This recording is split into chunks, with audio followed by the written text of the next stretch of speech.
Halo Sobat Kreatif Kota Denpasar, kembali lagi berjumpa dengan saya Diade Setiarina dalam acara yang dinantikan Art and Creative Talk. Dan saya masih di Dharma Negara Alaya. Hari ini saya tentu tidak sendiri di Denfest kali ini. Nah, tayangan ini juga perlu saya ingatkan kepada Sobat Kreatif, jadi bisa disaksikan di denfest.creativi.id. Jadi semoga semuanya sehat selalu dan kita bisa nonton di kegiatan-kegiatan kreatif di Denfest. Nah, di talk show kali ini saya ditemani oleh anak muda kreatif dan super kreatif nih ya, karena banyak banget aktivitasnya. Nyanyi juga iya, manage event juga iya, terus mungkin MC juga iya. Aduh, banyak banget ya pokoknya ya. Pokoknya semua nih bisa di lahap habis sama kakak satu ini karena memang betul-betul multi talent. Di sebelah saya sudah hadir Kak Gede Bagus. Halo, Om Swastiastu. Gimana kabarnya? Aduh, luar biasa sekali. Kakak gimana kabar nih? Luar biasa sih. Oke, Ya walaupun kelihatan masa sih. kayak gini ya. Selalu fresh. Tapi harus dijaga moodnya dan kesehatannya. Karena itu yang pertama nih, Betul, harus betul imun. banget. Yang kedua iman. Imun dan iman. Betul-betul. Gimana nih hari ini ke DNA setelah sekian lama? Iya, dan kali ini kan rangkaian acara Denfest. Beda betul. banget ya pastinya ya. Betul. Jadi kita semuanya pasti tahu Denfest itu vibes-nya gimana, seakbar gimana sih Denfest itu. Kayak Biasanya kita tahun-tahun ya. udah menjelang akhir tahun tuh udah Denfest itu salah satu event yang kita tungguin banget. Cuman sekarang kita harus menyesuaikan diri sama kondisi. Betul. Ya, jadi kayak dari tadi baru turun mobil, parkir, wah sekarang ke Denfest nih. Kita storyin dan rasanya beda banget. Cuman ini akan jadi pembelajaran dan juga mungkin ini akan jadi satu momen yang akan kita kenang selamanya ya. Betul, Sejarah betul. banget, nggak cuma buat kita yang ada di Denpasar tapi di seluruh dunia.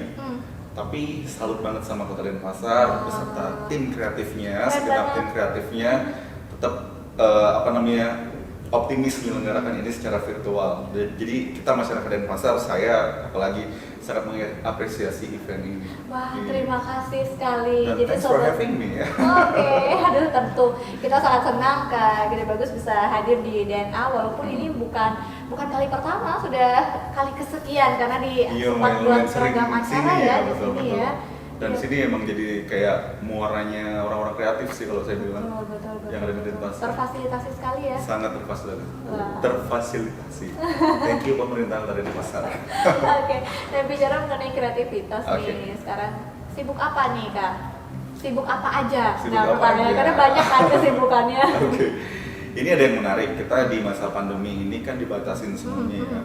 Jadi dibatasin kemana-mananya, dibatasin kayak terutama untuk mengorganize sebuah acara di mana kita di sini tulang punggungnya itu kan ada di industri pariwisata. Betul. Ya, dan pariwisata itu merembet ke segala industri lainnya, termasuk entertainment yang Iya, saya betul. kecimpungi ini gitu. Tapi dunia Jadi entertainment iya udah betul. terdampak ya.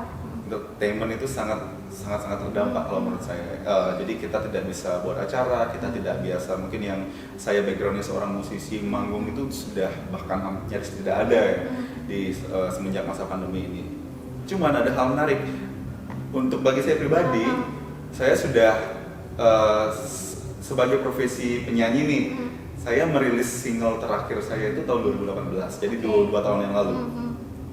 Selama 2 tahun dari 2018 itu saya mengalami transisi, ya. Maksudnya di sini transisi sebuah kenikmatan untuk berada di apa namanya di bidang yang lain. Maksudnya yang biasanya saya ada di atas panggung kan gitu kayak under the spotlight gitu. Sekarang lebih asik di belakang layar. Nah, di belakang layar dan juga kalau saya sendiri bilangnya ini adalah merupakan wujud kontribusi saya.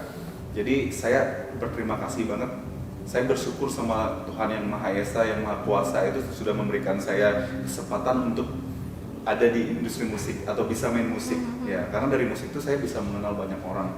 Terus saya mendapat rezeki, saya mendapat penghidupan juga. Nah, jadi di sana tuh saya berpikir setelah saya kan berkarir di musik secara profesional itu dari 2010. Jadi 2010 ke 2018 itu 8 tahun itu sudah banyak yang dilewati kebetulan. Ya. Ingat nggak sih 2010 tuh manggungnya gimana sih awalnya? Ya, kalau 2010 sebenarnya itu secara profesional. Kalau manggung benar-benar pertama banget itu mungkin dari 2006 ya. Oke. Tapi 2010 itu saya mendapat kesempatan untuk ada di ajang Indonesian Idol pada saat itu. Nah, itu dia yang menarik. 2010, jadi ke Jakarta, terus ditemuin sama panggung besar, ditonton sama orang seluruh Indonesia. terus sign sama salah satu label besar di Jakarta, dan pada saat itu saya menyatakan oh ini ternyata industri musik yang sebenarnya. Jadi saya ya betul berani ngomong secara profesional baru di 2010 itu. Dan 8 tahun jalan udah banyak dilewatin, ada kayak di hati kecil saya tuh karena hidup ini menurut saya itu nggak cuma ngambil-ngambil aja, kita harus take and give gitu. Menurut saya harus seimbang gitu. Jadi saya apa nih yang harus saya berikan? Nah, pada saat itulah saya berpikir saya harus berkontribusi terhadap apa, karena saya ada di bidang musik, jadi apa yang saya bisa lakukan di bidang musik ini gitu. Cuman karena memang industri musik di Bali itu kan luas juga dan besar banget gitu ya. Iya betul banget. Jadi di sini saya lebih ke apa yang saya bisa at least kasih kontribusi kecil mulai dari yang muda. Karena penting banget untuk ada regenerasi. Kemanapun itu, apapun bidangnya itu regenerasi itu penting. Misalnya dia pun sekali menjadi MC, menjadi host, pasti akan senang ketika melahirkan Denpasar tetap punya host-host yang berkemampuan baik ya. Jadi kan pasti ada rasa bangganya di sana. Jadi itu yang saya rasakan. Saya harus menjaga generasi berikutnya supaya tetap bisa menjunjung tinggi pelestarian budaya kita, tidak malu menyanyi berbahasa Bali.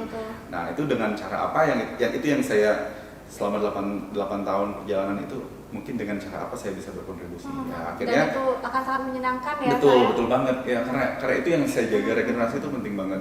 Jadi salah satunya ya mungkin saya beberapa komunitas yang saya buat seperti Bali Open Mic misalnya, kayak itu tuh benar-benar segmennya anak muda, untuk anak-anak yang baru terjun, pengen merasakan punya jam terbang manggung yang lebih luas, itu diberikan kesempatan. Karena banyak sekali kita, terutama untuk musisi ya, Indonesia ini hampir semuanya tuh suka dan juga bisa bermain musik. Kalau saya berani bilang ya, dibandingkan karena negara kita ini negara besar dan talent kita tuh luar biasa. Bali apalagi, Bali nggak pernah kalah sama daerah-daerah lainnya, betul. Jadi di situ yang kontribusi awal. Terus semakin ke depan, kayaknya ini harus bisa naik kelas lagi ya, karena ya paling nggak kan kita ada progres. Akhirnya memutuskan untuk kayak ini saatnya buat Bali punya awarding musik awardnya sendiri. Tahu tuh anugerah musik Bali. Betul, akhirnya lahirlah di DNA juga ya. Anugerah musik Bali dan terima kasih buat pemerintah Kota Denpasar waktu itu disupport AMB yang kedua kita laksanakan di atas. Iya. Dan itu keren banget sih, full. Betul. Jadi inti dari anugerah musik Bali itu adalah musik gathering terbesar yang ada di Bali. Berarti itu benar-benar dari musisi zaman dulu sampai hari ini ya. Jadi kita bilangnya gathering dulu, bukan penghargaan dulu. Jadi di mana 1 tahun sekali kita berkumpul musisi senior, akhirnya tahu sama junior-juniornya, yang junior-junior tahu, oh ternyata saya bisa ketemu sama senior saya, terus dan juga musik itu kan nggak cuma penyanyi dan pencipta lagu, pemain musik enggak, tapi kita ada banyak industri yang berdampingan, misalnya kayak sinematografi, ada videographer, terus ada dunia fashion ketika musisi-musisi itu tampil dengan api di depan kamera itu kan ya, betul. Jadi banyak sekali industri yang bergandengan dan itu menjadi gathering musik terbesar yang ada di Bali 1 tahun sekali, makanya itu awalnya. Dan akhirnya penghargaan itu diberikan untuk memotivasi musisi-musisi terutama yang muda dan yang masih produktif untuk tetap produktif lagi gitu. Betul. Karena kita setiap tahun kita selalu melakukan pendataan dan memberikan penghargaan setiap karya yang terrilis dalam jangka waktu 1 tahun. Ya, jadi at least misalnya kali ini sudah masuk nominasi, tahun depan masih menjaga eksistensinya. Jadi enggak cuma ngedrop begitu aja. Regenerasi dan eksistensi. Tapi benar loh Kak, aku sepakat. Maksudnya kalau kita bicara regenerasi, itu tuh happy banget ketika ada yang jadi bukan tipe orang yang aduh nih saingan, bukan gitu ya. Nih bocoran aja nih, hari ini sebenarnya ini DNA dengan Creative Talk-nya tuh hampir wawancara sendiri, 60 orang, gempor kan ya. Gempor kan, jadi mungkin ada sisi idealis atau sisi egoismenya kita pasti berpikir, wah ketika kita megang sebuah market sendiri itu pasti kayak, wah jadi saya yang terbaik. Tapi alangkah baiknya ketika kita itu bergandengan nih bareng-bareng, jadi di sekitar ya selalu itu dan itu penting banget, dan itu akan memudahkan kita bahkan menjaga image-nya kita, maksudnya di Denpasar ataupun di Bali, untuk di luar nanti, wah ternyata misalnya di Bali nih hostnya oke banget. Semakin banyak diajak berkolaborasi juga semakin besar juga. Benar banget. Dan betul sekali anugerah musik Bali seperti mulai dilirik sama nasional sama anugerah-anugerah pusat gitu ya. Jadi mereka kayak tanya siapa sih yang juara nominasi ini waktu ini, kita pengen dengar materinya. Jadi kan secara nggak langsung kita menjembatani teman-teman yang dari Bali ternyata mungkin bisa berkesempatan untuk dikenal lebih luas lagi secara nasional bukan internasional. Nah, bicara mengenai dikenal lebih luas lagi nih. Biasanya kan banyak banget nih, apalagi nih pemuda Bali ya, aduh harus keluar dari zona nyaman nih gitu kan. Padahal sebenarnya tantangan di luar itu jauh lebih banyak dan kesempatan juga jauh lebih banyak kan. Tapi sekarang ini kan kita sudah lihat bahwa banyak banget nih yang udah mulai berani untuk ikut ajang-ajang nasional seperti mengikuti jejak kakak lah ya. Itu menurut kakak pribadi itu seperti apa nih? Oke, jadi begini, untuk ajang kompetisi nasional ya, kebetulan saya memang dikenal setelah mengikuti ajang-ajang tersebut ya. Jadi kayak awal itu Indonesian Idol dan akhirnya saya ada di X Factor Indonesia tahun 2013. Nah, itu tuh memang harus sudah ditanam. Ajang-ajang seperti itu mungkin beberapa orang berpikiran ini adalah ajang batu loncatan yang bikin artis instan. Mengorbitkan sebuah artis instan. Padahal tidak begitu kan? Dan dalam pikiran orang segala sesuatu yang instan itu hilangnya juga cepat. Padahal di sini itu sebenarnya kita dimudahkan untuk membuat kompetisi nasional ini menjadi sebuah batu loncatan yang baik. Karena untuk bisa dikenal di seluruh Indonesia atau bisa dikenal lebih luas, tapi kamu memang stay di daerah, itu peluangnya memang kecil sekali. Nah, jadi untuk beberapa ya mungkin banyak orang yang sepakat kita kayak punya Superman is Dead, kita punya kayak No Stress dan Avikula yang memang mereka stay-nya di Bali, tapi mereka bisa dikenal secara nasional. Dan juga Dewa Bujana yang bersama Gigi. Cuman memang untuk menjadi seperti SID, Navikula dan No Stress itu memang peluangnya kecil banget kalau tidak konsisten misalnya dan mempunyai karakter yang kuat banget. Konsisten dan juga karakter. Iya, karakter itu penting dan konsistensi. Seperti No Stress dan Navikula, mereka tidak hanya baik dalam musiknya saja, tapi mereka secara konsisten membawa isu, di mana mereka membawa isu lingkungan, mereka membawa kayak isu kemanusiaan dan sosial. Itu yang mereka selalu erat kaitkan sama brand image-nya bandnya mereka.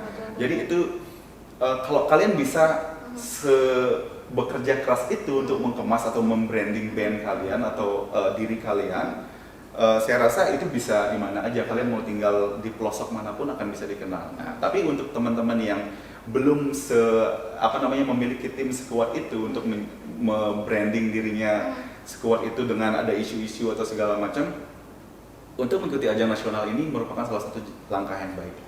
Baik. Asalkan memang harus niat awal tuh ikutnya itu emang seken gitu lah. Jadi kayak emang serius gitu ya serius, karena banyak banget. Main-main. Karena kebetulan beberapa kali kesempatan kompetisi nasional itu saya dipakai sebagai juri precast istilahnya. Jadi sebelum mereka dikirim ke Jakarta, saya audisi mereka dulu di Bali. Seperti The Voice Kids, Idol Junior, dan The Voice pada saat itu. Jadi yang saya catat, teman-teman yang kayak ikut itu cuma sekedar. Jadi mereka ikutnya cuma sekedar dengan bayangan, ya coba-coba aja. Terus apalagi sih ngomong, aduh ikut nggak ya? Juga nanti yang juaranya idol atau juaranya ajang-ajang ini tuh cepat hilang gitu. Jadi mikirnya udah ke situ duluan. Itu secara mindset dan psikisnya udah tidak akan sampai di sana. Itu yang saya lihat di lapangan. Tapi ketika orang yang memang serius sungguh, jadi kayak dia merasa saya akan pergunakan ajang ini untuk memperkenalkan diri saya. Karena saya merasa diri saya mampu nih. Diri saya mampu bersaing dan atau mungkin saya bernyanyi baik ataupun saya bisa menciptakan lagu dengan baik, saya akan menggunakan ajang ini sebagai batu loncatan. Dan otomatis ketika menanamkan itu di pikiran mereka akan well prepared. Ketika mereka well prepared, hasilnya saya jamin itu nggak akan bohong. Jadi harus bisa mulai membedakan mana yang optimis, mana yang ambisi ya. Iya betul. Gitu, ya. Ambisi sama optimis itu beda. Jadi emang harus terus optimis. Ya, karena orang Bali kan kadang-kadang jadi malu-malu gitu kan. Betul. Dan memang kadang di sana ya yang saya jadi masalah itu karakter orang Bali kebanyakan kebanyakan tuh memang kita humble banget. Kita rendah hati banget. Sangat rendah hati betul. Tapi ini note banget buat teman-teman yang nonton. Ketika kalian berada di posisi terutama sebuah kompetisi ya, kita ngomongnya skalanya ke kompetisi nasional, kompetisi bernyanyi, kalian harus show off di situ. Jadi orang nggak akan tahu kemampuan kalian jika kalian tidak menunjukkannya. Betul. Ya, kalau kalian diem aja, oh ya udah saya semakin hebat, semakin humble, ya itu nggak akan ada yang tahu. Oh, saya bisa kok sebenarnya kayak gitu, tapi nggak pernah menunjukkan ya. Saya bisa kok kayak gitu, tapi kita nggak melakukan apa-apa gitu. Betul. Nah, jadi mungkin ketika teman-teman yang sudah dapat kesempatan untuk misalnya lolos audisi daerah, berlaga di Jakarta, kalian harus mulai menanamkan percaya diri itu. Jadi percaya diri yang baik. Karena saya membuktikan itu di 2010, saya di Indonesian Idol, saya gagal tuh karena saking nggak percaya dirinya sama diri sendiri, terus melihat yang lain. Sampai berapa besar? Iya, 20 besar pada saat itu. Ya cuman satu langkah menuju kayak babak eliminasi, babak spektakuler pada saat itu. Sangat membanggakan masyarakat Bali loh, Kak. Tapi dari itu, maksudnya kayak pelajaran dalam diri saya, karena pada saat itu saya diam aja gini-gini. Akhirnya saya tebus dapat kesempatan lagi di X Factor Indonesia, saya kayak ya maksudnya saya dealing sama diri saya sendiri yang memang tidak percaya diri ya. ini. Kalau kamu mau lebih maju daripada yang sebelumnya, kamu harus ubah karakter kamu. Berani lah. Bukan karakter yang berlebihan, hanya lebih percaya diri aja. Yakin Betul. sama kemampuan kamu. Yakin dengan kemampuan That's kita ya. simple. Itu aja sebenarnya sangat sederhana ya. Iya, bicara mengenai ajang-ajang nasional nih, pasti kan tantangannya tuh jauh lebih besar. Budaya juga, masyarakat juga berbeda. Betul. Itu merasa kagok nggak sih Kak pertama kali gitu kan? Karena tadi kan juga sempat bilang, ini kita masyarakat Bali humble banget gitu. Tapi di sana tuh gimana sih sebenarnya? Apakah sangat welcome atau justru emang ini tantangan besar nih? Iya, kalau kita ya benar ketika kita membawa karakter daerah, semua kan punya karakter daerah ya. Nama Bali lah ya. Kalau kita misalnya nggak ngomong beberapa orang tapi sebagian besar ya, maksudnya seperti karakter orang Batak misalnya, mereka yang punya ceplas-ceplos, optimisme, percaya diri yang tinggi. Orang Jakarta juga yang emang jago banget speak, jago banget ngelobi. Jadi itu memang karakter daerah yang kita bawa. Nah, Bali itu terkenal dengan karakter kalemnya. Jadi orang-orang Bali itu kalem, adem gitu. Enak untuk diajak buat bergaul dan untuk personality kita bawa kemana-mana. Tapi kalau untuk semacam kompetisi itu kadang ada sesuatu yang kita dealing sama diri kita sendiri ketika kita mau lebih baik ya. Jadi kalau menurut saya, satu, kita punya nama Bali itu udah kebanggaan tersendiri. Kebanggaan banget. Bali ya gitu ya, kan. Jadi di mata orang itu kita tuh wah banget. Kita harus bersyukur banget kita lahir dan paling besar di Bali, lahir dan besar di Bali. Ketika kita merantau atau berkompetisi secara berskala nasional itu kita udah bawa itu satu. Nah, ketika bawa itu satu, harusnya kita lebih percaya diri, bukannya lebih kalem gitu loh. Akhirnya di sana itu kita harus pintar mengemas diri kita. Cuman satu, kalau saya pengen kasih tips teman-teman yang ingin berkompetisi di ajang nasional gitu dan kita dari Bali, mereka selalu ada istilahnya di sini tuh kuota daerah. Ya. Kuota daerah itu karena mereka urusannya tentang showbiz nih, show business ya. Ketika mereka ngeblast itu akan selalu ada kayak rating daerah, rating TV, entah itu rating sosmednya mereka betul. yang memang dinikmati di daerah ini dan merata di seluruh Indonesia. Betul. Jadi Bali itu salah satu merupakan daerah yang punya porsi, punya jatah lah istilahnya. Antusiasme masyarakat Bali terlihat ya. Betul. Antusiasmenya dan juga kita secara ketika ada masyarakat Bali yang berlaga di nasional itu ratingnya lebih wah, bahkan kayak ada tembus-tembus gini ke internasionalnya kan karena kita mewakili Bali gitu. Cuman di sini yang harus dicatat juga orang nasional kayak mereka itu melihat Bali itu tetap satu itu kultur dan budayanya. Ya, jadi jangan pernah malu membawa identitas kalau kita tuh orang Bali. Itu yang sebenarnya keistimewaan kita ya, betul sekali. Jadi misalnya kayak dulu tuh waktu di Idol tuh saya setiap berlaga kan ada babak penyisihan ya, itu saya pakai rundeng ya, maksudnya sesimpel itu ya. Identitas ya identitas. Dan saya pada saat itu ada kontestan lain yang berasal dari Bali juga, dan saya ingat banget mereka bilangnya, bro kamu lebay banget tuh pakai udeng terus gitu. Maksudnya udahlah gitu, dari Bali sekarang kan kita udah di nasional ini. Menurut saya itu enggak, itu hal kecil yang melambangkan identitas gitu. Sendiri ya. Dan itu tuh akan menjadi eye catching, sesuatu yang eye catching. Karena mereka itu punya penyanyi bagus itu udah banyak banget, tapi mereka butuh yang punya karakter dan punya yang identity. membedakan Yes. orang ini dengan yang Yeah. lainnya. Oh, Gede Bagus yang pakai udah. Betul. Oh, Jadi oke. kayak apalagi kayak kita ngomongin kembali lagi ke show bisnis tadi, ketika mereka butuh rating pemerataan di seluruh Indonesia, jadi mereka butuh jelas lah kalau saya pengen orang Bali yang selalu membawa identitas Bali itu. Jadi maksudnya dia akan Ada ketika dia strategi berlaga, khusus ya. ketika dia berlaga masyarakatnya akan mendukung. Support, Gitu. betul, Ya betul. mereka pasti mikirnya kayak SMS-nya akan banyak masuk ya. Tapi di luar itu kita tetap membawa identitas itu yang penting. Dan harus tetap Jadi, percaya diri ya dan jangan bangga pernah- dengan budaya. Jangan pernah Oke. malu gitu loh. Oke, keren banget Sobat Kreatif. Jadi kalau tadi kita percaya diri dan juga harus bangga dengan identitas budaya kita ya. Bener. Nah, bicara mengenai hal itu nih, kita lepas sedikit tapi masih ada kaitannya nih. Oke. Identitas itu kan banyak ya, Yeah. mulai dari identitas diri. Ini sekarang nih CV-nya nih ada juga kakak identitasnya sebagai pengusaha juga nih sekarang. Jadi sekalian musisi, nih pemenang juara 1 loh lomba wirausaha muda Kota Denpasar kan itu Iya, keren bener. banget itu. Tahun 2018 ya. Oke, itu bisa diceritain nggak sih sama Sobat Kreatif supaya menginspirasi nih Oke. teman-teman? Ya ini khususnya buat anak-anak muda Denpasar. Denpasar itu, dan khususnya ini kan acara yang awalnya dibentuk sama pemerintah Kota Denpasar. Saya ingat banget Pak Raimandre yang awalnya mengumandangkan kalau kita itu akan ada wirausaha muda Denpasar dan itu dilombakan setiap tahunnya. Betul.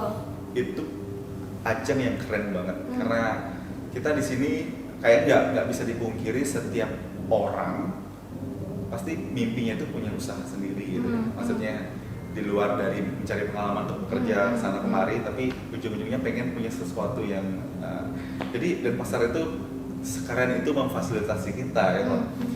Nah cuman saya baru dengar acara itu pada tahun 2018. Nah pada saat itu kebetulan 2018 itu baru habis kontrak balik dari Jakarta, memutuskan untuk pulang ke Bali lah gitu.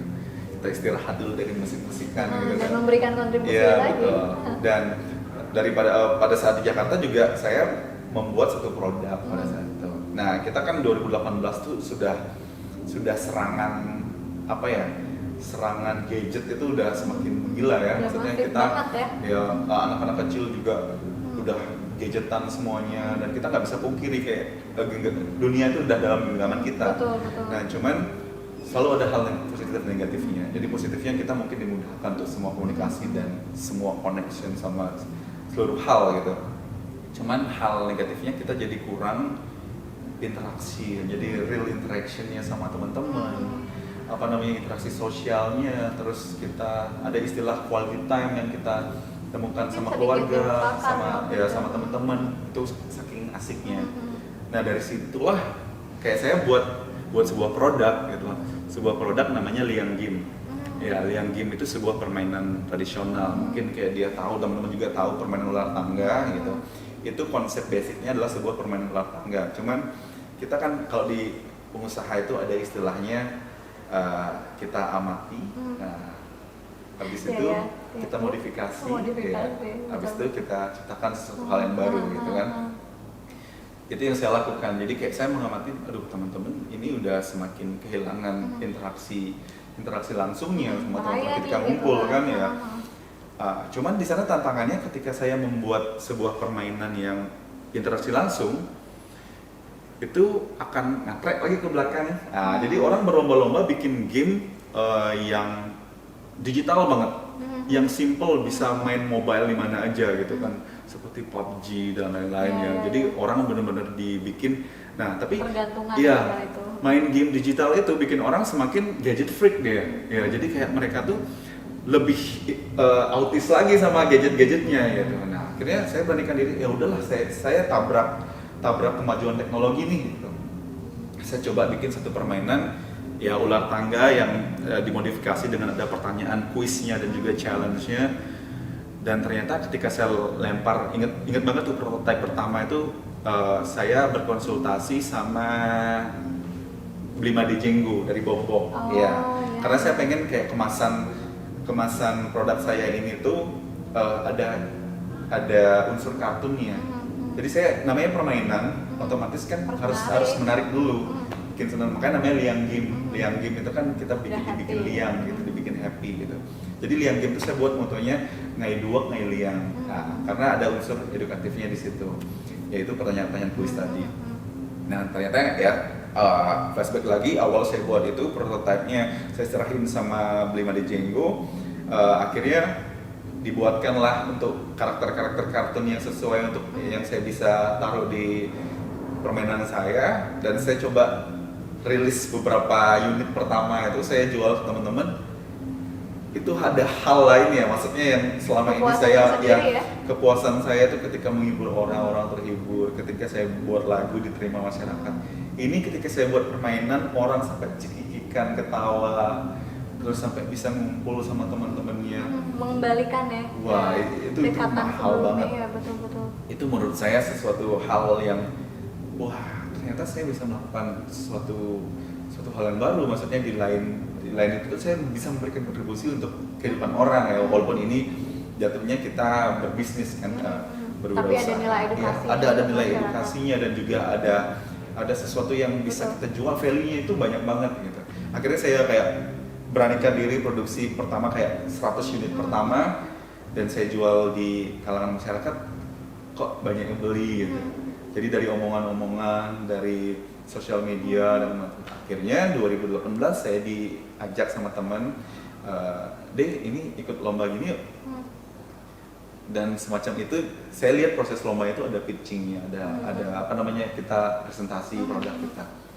Itu saya suka nonton, ada salah satu kalau teman-teman suka nonton Netflix itu ada satu program namanya Shark Tank. Ya, Shark Tank itu saya udah ikutin dari tahun 2016. Dan kali ini saya melihat itu di kehidupan nyata, ada di Kota Denpasar gitu. Jadi wah, saya harus ikut ini. Jadi saya emang pada saat itu well prepared, seperti yang saya melakukan segala sesuatu yang kalau saya sudah ada target, saya harus laksanakan dengan well prepared. Saya nggak suka setengah-setengah. Ya, dan akhirnya faktor lucknya ada, pada saat itu juara 1, dan habis itu juga saya jualannya bagus, dikasih kesempatan untuk belajar ke Renal Kasali, ke rumah perubahan. Ya. Wah, itu gila sih. Betul itu kesempatan luar biasa ya. Kesempatan luar biasa, dan itu bukan hanya kesempatan buat orang-orang yang sudah melewati pengalaman seperti saya, itu enggak, itu bisa kalian dapatkan, siapapun bisa siapapun bisa mendapatkan kesempatan itu, asal mereka apa yang harus nih anak muda miliki, tahu dan mau gitu. Tahu dan mau. Ya. Tahu itu kita dapat dari mana? Kita harus rajin mencari informasi ya. Mencari informasi ya, sekarang kita dimudahkan dengan sosial media. Segala sesuatu informasi sudah ada di sosial media. Cuman kita rajin aja searchingnya, emang yang misalnya kalian bergerak di bidang apa nih? Misalnya kalian seorang desainer, suka desain. Jadi kalian searching segala sesuatu yang mungkin ada kompetisi desain misalnya. Jadi itu hal penting yang untuk mengasah. Jadi untuk mengeksplor dulu nih batas kita sampai mana nih. Jadi karena dari kompetisi-kompetisi atau perlombaan itu, di luar itu ada menang dan kalahnya, itu merupakan cara kita untuk mengukur kemampuan kita. Nah, ini menarik nih Kak. Betul. Sekarang kan masyarakat itu, atau khususnya anak muda itu banyak yang takut gagal. Takut gagal, lebih parahnya adalah takut memulai. Takut nah, mencoba. Dua hal itulah yang kemudian menjadi hambatan besar. Jadi ketika ada orang muda, sebenarnya saya dulu ada loh ide kayak gitu ya kan. Padahal udah contohnya ada kayak info-info sekarang kebanyakan. Dulu padahal kita nggak pernah tahu kan kalau semasif ini. Terus ada orang yang bilang, dulu padahal saya punya ide gitu, tapi tidak dieksekusi. Akhirnya hanya menjadi sebuah wacana gitu. Betul. Pesan kakak nih sama sobat kreatif supaya hal itu tidak terulang gitu. Kalau istilah siapa sih yang takut gagal itu, nggak ada orang yang mau gagal gitu loh.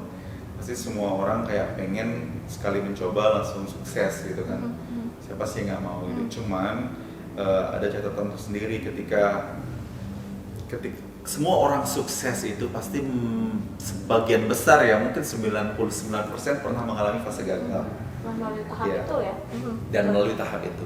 Dan kegagalan itu mungkin yang kalian harus tanam pertama kali. Kegagalan itu bukan sesuatu hal yang menghancurkan diri kalian dulu. Jadi jangan tanam gagal itu sesuatu hal yang jatuh besar, kehilangan besar, keterpurukan besar, itu jangan dulu. Gagal itu mungkin kita tanam dulu, kegagalan itu adalah sebuah pembelajaran. Keberhasilan yang terpercaya. Ya, betul. Jadi ketika kita tahu, ketika saya akan bertemu sama gagal, itu saya belajar artinya. Nah, Jadi itu dulu. Jadi ketika kita sudah nanamin itu, kita akan berani untuk mencoba. Kita berani untuk memulai tadi.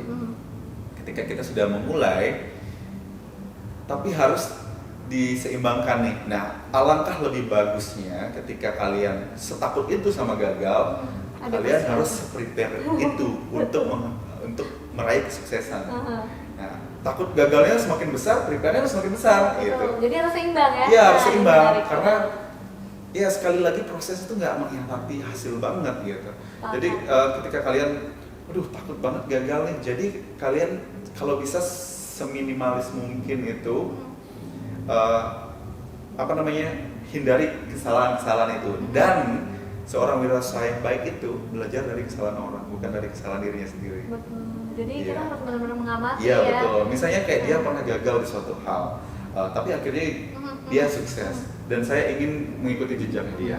Lihat deh, Iya, saya nggak akan malu untuk belajar sama dia. Dia gagalnya di mana sih dulu pertama kali? Jadi dari kegagalan itu saya akan belajar. Saya akan nggak akan melewati jalan yang sama. Ya. Jadi kalau mungkin orang itu mikirnya pengalaman, kita harus pengalaman dulu, kita harus gagal dulu baru mulai sukses. Sebisa mungkin hindari itu ya. Kalau kita bisa belajar dari kegagalan orang, kenapa enggak?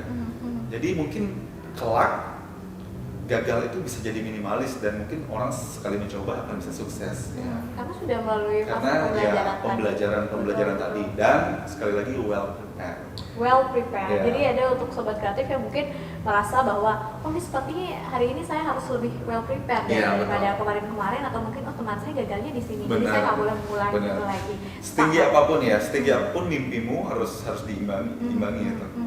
Oke, saya nggak terasa ya, ternyata sudah 30 menitan kita ngobrol sama Kang Dede Bagus. Cuman sebelum kita mengakhiri ini, saya ingin memberikan kesempatan Kakak untuk mengajak sobat kreatif untuk nonton channel kita dan juga apa sih yang harus mereka lakukan di masa pandemi gitu. Jadi harus tetap semangat, tetap produktif, dan motivasi apa lagi nih?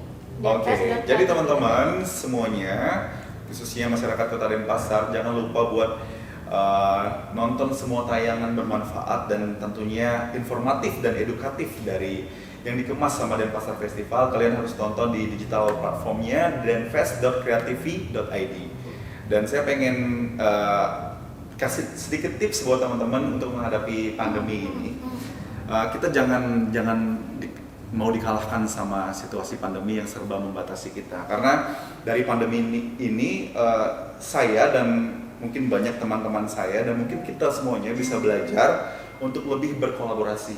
Betul. Ketika kita terbatas untuk melakukan satu hal yang biasa kita bisa lakukan sendiri, kita harus rangkul teman-teman yang bisa melakukan. Contoh, misalnya saya seorang musisi, untuk produksi satu buah musik, satu lagu baru itu membutuhkan biaya tentunya.